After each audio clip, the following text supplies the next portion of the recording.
सकाळपासून विश्रांती घेतलेल्या पावसानं दिवस सरतेवेळी मुंबई आणि उपनगरातल्या शहरांना चांगलंच झोडपून काढलं। गेल्या 3 तासांपासून मुलुंड, ठाणे, पवई या पूर्व उपनगरांमध्ये मुसळधार पाऊस सुरू आहे।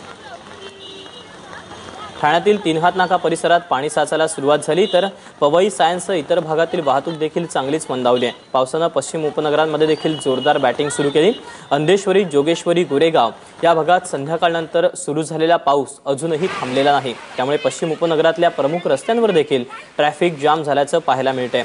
पावसामुळे लोकलच्या वेगाला देखील खीळ बसली आहे। मध्य रेल्वे 20 मिनिटांनं तर पश्चिम रेल्वे 10 मिनिटं उशिरानं धावते। तेव्हा वसई विरार क्षेत्रात देखील पावसाचा चांगला जोर पाहायला मिळतोय। नालासोपाऱ्याच्या एसटी डेपोनं तर तळ्याचं रूप घेतलेलं आहे, तर इकडे अंधेरी असेल, पवई असेल, यासोबतच ठाणा असेल, या ठिकाणी जोरदार पावसाची बॅटिंग पाहायला मिळते। काल खरं तर मुंबईत दिवसभर पाऊस नव्हता, मात्र संध्याकाळपासून पावसानं जे रूप धारण केलंय ते पाहता आता तरी पुरेकर असं म्हणायची वेळ मुंबईकरांनी पावसावर आणली आहे। ही दृश्य आहेत नालासोपारा बस डेपोची। नालासोपारा बस डेपोला अक्षरशः तळ्याचं रूप आलेलं पाहायला मिळतंय। आणि यात सगळ्या संदर्भात अपडेट देण्यासाठी प्रभाकर कुडाळकर आमचे प्रतिनिधी आपल्या सोबत आहेत। प्रभाकर, वसई विरार यासोबतच नालासोपाऱ्यामध्ये पावसाची सध्याची स्थिती काय?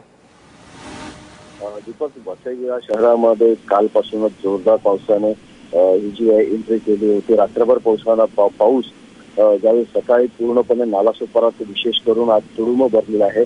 मुख्य म्हणजे स्टेशनचा जो परिसर आहे नालासोपारा पूर्वेकडील जो सेंट्रल पार्क आहे, टुलिंग रोड आहे, हा अक्षरशः पाण्यात गुडघाभर पाणी तिथे साचलेलं।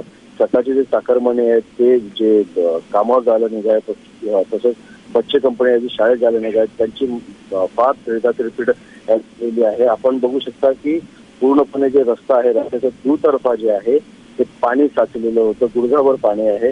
आणि हे जे पाणी आहे आता अजूनही पावसाचा जोर आहे वसई विरार क्षेत्रात मोठ्या प्रमाणात, त्यामुळे तो अजूनही ओसरणार नाहीये।